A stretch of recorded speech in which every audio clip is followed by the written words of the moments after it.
쪽에 관심이 굉장히 많습니다. 그래서 비주얼 인스펙션을 통해서 두 개의 어떤 그 비디오로 촬영을 해서 컴퓨터 시뮬레이션을 해서 이 사람이 어떻게 넘어졌는지를 이제 계속 이제 분석을 해봤더니 메커니즘에 공통적인 게 있더라. 뭐냐? 메커니즘은 크게 두 개인데 스톱 터닝, 플랜트 앤 컷. 그러니까 갑자기 쓰고 도는 동작대. 그 다음에 한 다리로 점프했다 떨어지는 동작대 끊어지더라 십자인대가. 그리고 봤더니 공통적인 어떤 모습이 뭐가 있느냐? 발구스가 있더라. 그러니까 바깥장 다리가 되면서 말하자면 파텔라가 밖으로 가겠죠. 이제 그런 발구스가 있고 무릎은 거의 펴진 상태에 있더라. 너무 플렉션이 되지 않고. 그 다음에 로테이션이 되는데 이게 인터널 로테이션일 수도 있고 익스터널 로테이션일 수도 있고 대부분 이럴 때 발은 지면에 붙어 있더라. 이 네 가지 메커니즘은 대부분, 그러니까 말하자면 앞뒤로 스트레이트하게 끊어지는 게 아니라 바깥장 다리가 되면서 돌면서 빗겨가지고 라테랄 사이드를 파텔라가 빵 때리면서 십자인대는 끊어지게 된다. 이런 것들을 우리가 알게 됐습니다.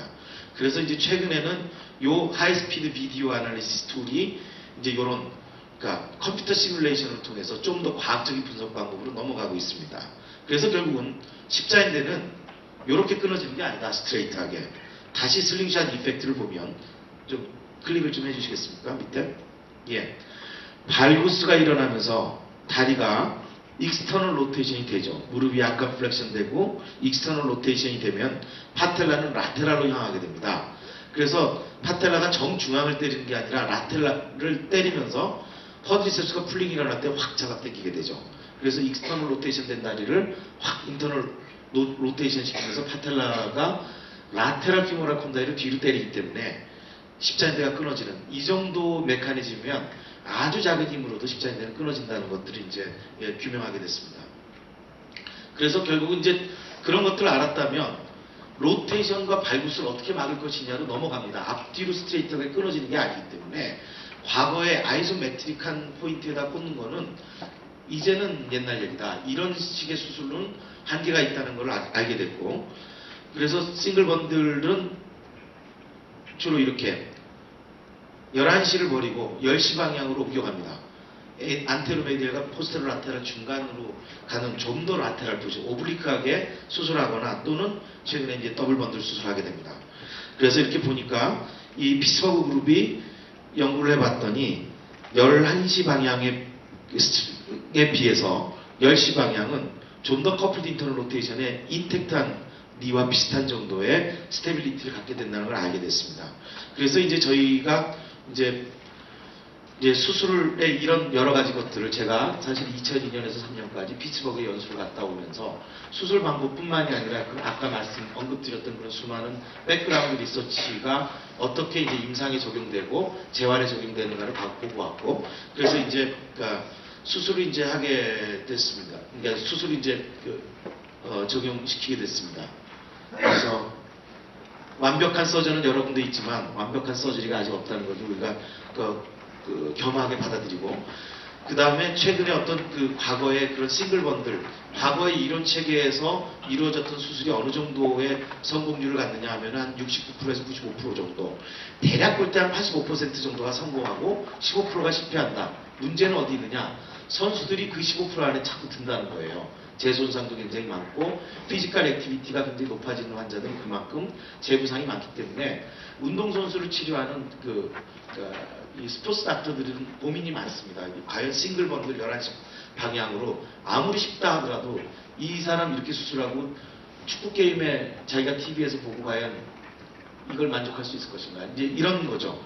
그래서 이제 최근에 어떤 연구 방향이 싱글 번들이 굉장히 갖고 있는 문제점들 때문에 더블 번들을 시도해 봤더니 바이오메카니컬하게 훨씬 더 좋더라. 특히 앞뒤로 흔들거리는 것뿐만 아니라 로테이션에 스테빌리티를 주더라. 이제 이런 것들 우리가 알게 됐습니다. 결국은 이제 아까 파이프 박사 선생님께서 말씀하신 게 저도 동의를 하는데, 왜 전 세계의 선수들이 자꾸 독일로 가느냐?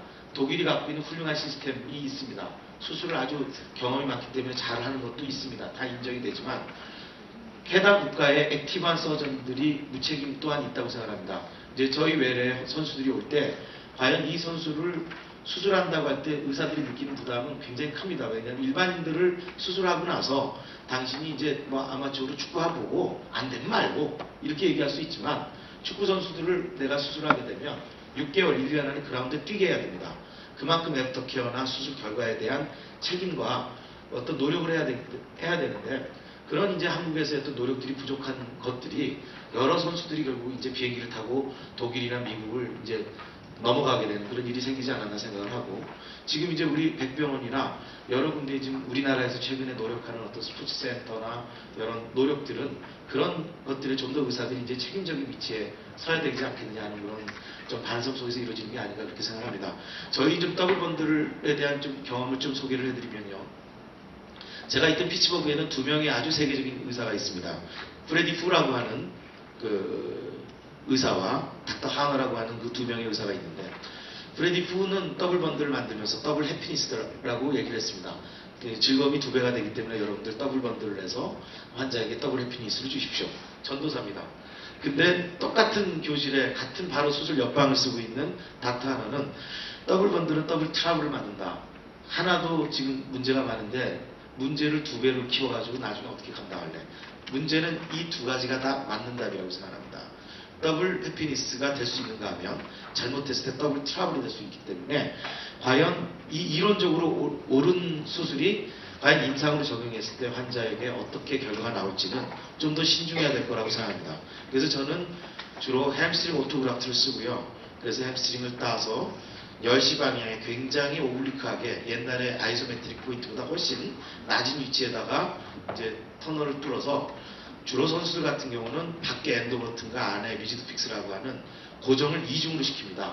이 정도를 시켜야지 그 다음날 걷거나 뛰게 재활을 빨리 시킬 수가 있기 때문에 더블 픽세이션 하고 그래서 이렇게 고정물이 보이는 것도 있고 안 보이는 것도 있고 여기도 나사가 있고 이런 식으로 더블 픽세이션을 하고 다음날부터 엑셀러레이트 그 리앱을 하는 게 우리